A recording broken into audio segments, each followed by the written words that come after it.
On va parler déstabilisation et petits pays. Quand on parle petits pays dans cette guerre, on évoque souvent ces modèles de résistance face à la propagande russe. Ce sont les pays baltes. Et c'est vrai que depuis des années, ils subissent les tentatives de déstabilisation de leurs voisins russes, mais ils continuent visiblement de résister. Oui, tout à fait. Alors, on va faire un petit peu d'histoire. Oui. Une fois n'est pas coutume. Non. Allez, c'est parti. L'histoire pas si vieille quand même. Tout commence le 29 avril 2007. On est en Estonie. C'était il y a près de 20 ans quand même, une cyberattaque de grande ampleur. Je ne sais pas si cette histoire vous parle. Moi, j'ai plongé un petit peu là-dedans. C'était même l'une des plus grandes cyberattaques qu'ait connue l'Europe. Et c'est ça, en fait, qui va changer, qui va tout changer au niveau des pays baltes. En quelques heures, à ce moment-là, les serveurs des ministères, des médias, des banques estoniennes ont été saturés. Ils ont été ciblés par des attaques massives lancées depuis plus de 60 pays, depuis des millions d'ordinateurs un peu partout dans le monde, à l'insu de leurs propriétaires. Ça a duré plusieurs jours et le point culminant, il a eu lieu le 9 mai 2007, 9 mai, jour de la fête nationale russe. Petit clin d'œil. Alors, on pourrait se dire que c'est un moindre mal, sauf que dans ce pays qui compte un peu moins d'1,5 million d'habitants, c'est quand même le plus connecté du monde. En fait, tout se fait par Internet en Estonie, les élections, les opérations bancaires, à tel point que la première banque du pays, la Hansapank, avait dû fermer pendant plusieurs heures à ce moment-là, pendant cette attaque. On avait diffusé d'ailleurs l'interview de l'un des responsables de cette banque. Je vous propose de l'écouter, c'était au JTTF en 2007. Ce que je peux vous dire aujourd'hui, c'est qu'à un moment, nous avons reçu une salve de plus de 2000 ordinateurs zombies. On était comme terrassés par une arme de destruction massive. L'attaque a duré 4 semaines. Alors c'était il y a près de 20 ans et depuis les attaques elles n'ont pas arrêté. C'est ça qui fait l'expérience des pays baltes. En fait ça nous a fait prendre conscience, si vous voulez, de la vulnérabilité d'un pays libre, d'un pays dont la transparence et la liberté font la particularité. C'est notre force en démocratie, mais ça peut aussi être utilisé comme une faille dans une guerre hybride. Alors les informaticiens ils n'ont jamais pu remonter directement aux donneurs d'ordre de cette vaste attaque, mais les autorités ont tout de suite désigné le voisin russe. Pourquoi ? Parce que quelques jours avant, il s'est passé un truc. Ils ont déplacé en fait une statue qui faisait référence au passé soviétique de l'Estonie, la statue de bronze que vous voyez ici. Ils l'ont déplacée du centre à la périphérie. Alors ils l'ont pas détruite parce qu'on lit aussi beaucoup dans la propagande qu'elle a été détruite. Elle n'a pas été détruite, mais déplacée. Ça n'a pas plu ni à Moscou ni à la population russophone sur place. D'ailleurs, il y a eu des manifestations en plus des cyberattaques. Les responsables russes à l'époque avaient même appelé au renversement du gouvernement estonien fasciste. Ça vous rappelle forcément quelque chose, tous ces termes. Oui, l'histoire. Il faut toujours revenir dans l'histoire. Comment ont réagi les Estoniens ? Il y a eu clairement un avant et un après. C'est pour ça que pour moi, il était important de rappeler cette cyberattaque en Estonie, mais aussi dans la région et plus globalement en Occident. Déjà, on peut rappeler qu'il y a une délégation du FBI qui avait fait le déplacement à l'époque. On l'avait tourné dans nos reportages. Il y a eu des concertations internationales au niveau européen. Des mesures ont été prises comme la création d'un centre d'excellence de l'OTAN. Il a pour but de renforcer la sécurité informationnelle de l'Alliance. Ils font des formations, etc.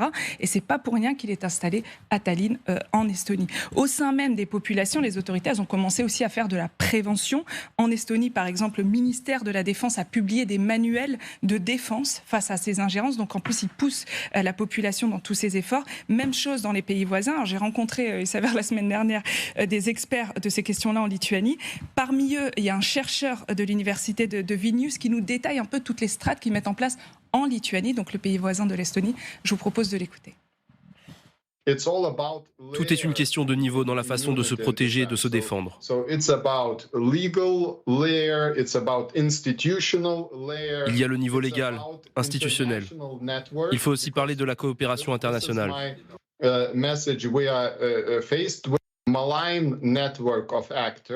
Et c'est le point sur lequel je voudrais insister.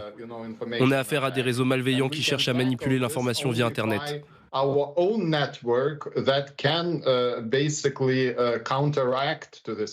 Et nous ne pourrons lutter qu'avec nos propres réseaux qui pourront interagir grâce à la coopération internationale.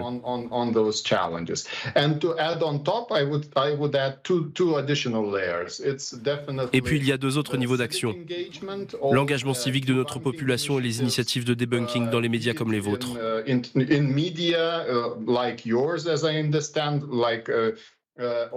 Mais aussi les vérifications à l'échelle individuelle.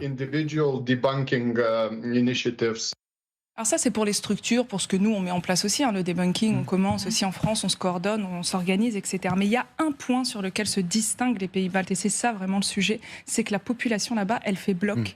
Elle fait bloc derrière les autorités. Là-bas, la résilience, c'est comme ça qu'ils l'appellent, la résilience, elle est à tous les étages. Le pari que font ces pays-là, c'est que lutter contre la désinformation, c'est pas juste empêcher les infox de se diffuser au sein des réseaux sociaux, etc., de les empêcher de circuler. Il faut aussi s'assurer que la population elle est imperméable aux rumeurs, imperméable aux propagandes qui viennent de l'étranger. Et à ce sujet, j'ai interrogé un autre chercheur français, celui-ci, Florian Cafiero, qui est précieux parce qu'il analyse tout ça. Il était justement en Estonie et en Finlande la semaine dernière. Écoutez-le, parce qu'il décrypte bien ce qui fait la différence justement entre les pays baltes et nous.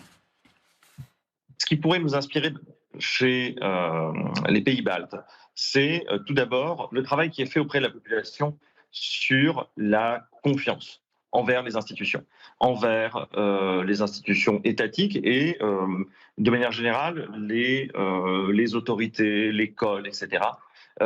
Par défaut, on essaye de travailler sur cette confiance auprès de la population en se disant le jour où on diffusera des mensonges sur ce que font les autorités soi-disant contre leur peuple, mais par défaut, la population ne croira pas à ces mensonges-là. Et c'est un travail de fond de construire cette confiance. Et c'est un travail sur lequel ils ont excellé. Ça veut dire des opérations alors très différentes, sont de lutte contre la corruption, d'éducation à l'esprit critique, de partenariat entre l'État et la société civile pour diffuser les messages, sensibiliser à la menace de la désinformation, des cyberattaques, etc. Et ça, c'est un gros travail de fond qui est mené depuis quasiment une vingtaine d'années. Alors, Samira, est-ce que toutes ces mesures, elles fonctionnent auprès de la population ? Alors, c'est la question. Je l'ai posée d'ailleurs directement aux gens qui étaient concernés. Donc, à Nerijus, le chercheur lituanien que vous avez vu tout à l'heure, en charge de ces ingérences, et vous allez voir qu'il est assez optimiste. Ils n'obtiennent pas de résultats significatifs dans la société lituanienne. Notre population est très pro-OTAN ou pro-Allemagne, etc. Mais les propagandistes tentent quand même et cherchent à tester des narratifs. Voir ce qui fonctionne et ce qui ne fonctionne pas dans ce genre de campagne de désinformation. Voilà, et ce qu'il dit se confirme d'ailleurs dans les chiffres. En fait, ce qu'ils font souvent dans les pays baltes, c'est qu'ils font des sondages auprès de leur population pour voir comment ces rumeurs elles sont reçues, pour voir aussi leurs valeurs et connaître aussi leur position vis-à-vis du contexte géopolitique. Regardez ce sondage, page 61. Dans ce sondage, on lit qu'en 2023, effectivement, 82% des Estoniens, 82% sont favorables à une adhésion à l'OTAN, 63% étaient nettement favorables et 19% plutôt favorable. Et ça, c'est vrai aussi, j'en discutais hier avec un militaire qui est basé en Estonie, il me disait que c'est vrai aussi dans la population russophone, contrairement à ce qu'on croit. Ils ont aussi, dans la population russophone sur place, en fait, une grande partie qui adhère aux postures sur l'OTAN et sur l'Union européenne. Alors, pourquoi est-ce que ces discours pro-OTAN sont si bien acceptés dans ces pays-là ? Je me suis interrogée, tout simplement parce qu'il y a une menace physique. Oui. On la voit sur la carte, la menace physique. On la voit bien. C'est bon en rouge là, c'est clair pour vous ou pas ? Voilà. Donc bien d'avoir fait vert et rouge au moins là. Je montre quand même qu'il y a la frontière avec la Russie et la Biélorussie, donc il y a une situation stratégique, géostratégique, géographique, et par leur histoire aussi en tant qu'ancien pays de l'Union soviétique évidemment. Donc depuis le début de la guerre, d'ailleurs on entend les pays baltes nous dire attention, on a peur d'être les prochains sur la liste après l'Ukraine. Donc il y a une question effectivement de la guerre informationnelle pour eux, mais il y a une question de la guerre tout court. Et je voudrais juste vous passer un petit extrait du reportage de Benoît Cristal, notre confrère de TF1, qu'il a réalisé il y a quelques mois en Estonie pour le JT de TF1. L'Estonie, elle, investit 3% de sa richesse dans sa défense, comme les États-Unis. Lorsque nous rappelons que la France y consacre 2%, les Estoniens réagissent. Honte à vous. Évidemment que la France devrait dépenser beaucoup plus pour sa défense. Il ne faut pas dépendre des autres. La meilleure sécurité, c'est celle qu'on met en place soi-même. L'Estonie va bientôt construire près de 600 bunkers à sa frontière avec la Russie, sans attendre les financements de l'Union européenne. Samira, on peut s'inspirer de nos amis estoniens ou pas ?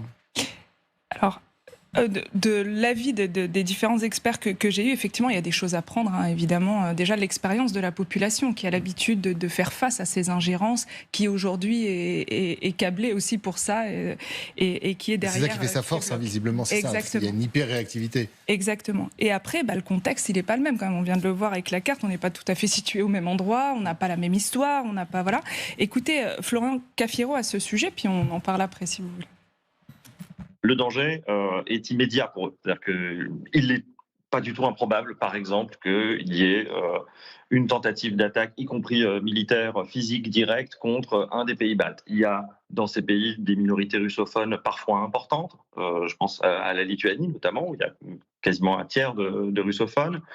En Estonie, il y a aussi des populations qui sont russophones, qui ne sont pas estoniennes, qui n'ont pas la citoyenneté par politique du gouvernement, mais qui sont aussi présentes, et que la Russie pourrait vouloir soit s'en servir de prétexte pour libérer les soi-disant oppressions contre ces populations, soit simplement essayer de récupérer des morceaux de territoire. Donc en ça, c'est très dissemblable. Mais la proximité, elle vient du fait qu'il existe chez eux une sous-partie de la population, il se trouve qu'elle est potentiellement russophone, etc., qui fait d'instinct confiance aux messages de désinformation répandus, notamment par la Russie ou par la Chine. Et c'est le même cas chez nous. On n'a pas besoin d'être russophone pour être sensible à ces messages, aux valeurs qui y sont défendues. Et en ce sens, on fait face à exactement la même situation. Il existe en France une partie de la population absolument non négligeable qui s'informe par les mêmes sources que les russophones d'Estonie, qui y trouvent leur compte en termes de valeurs, etc., qui eux aussi se défient de leur gouvernement. Et nos réponses peuvent tout à fait s'inspirer de cette situation pour cette même raison, même si évidemment les motivations des personnes en France, en Union européenne, en dehors des pays baltes, ont peut-être en effet des motivations légèrement différentes. Voilà, et juste en guise de conclusion, ça, nous, on l'observe tous les jours. Les discours pro-russes ont des relais en Europe, ont des relais chez nous.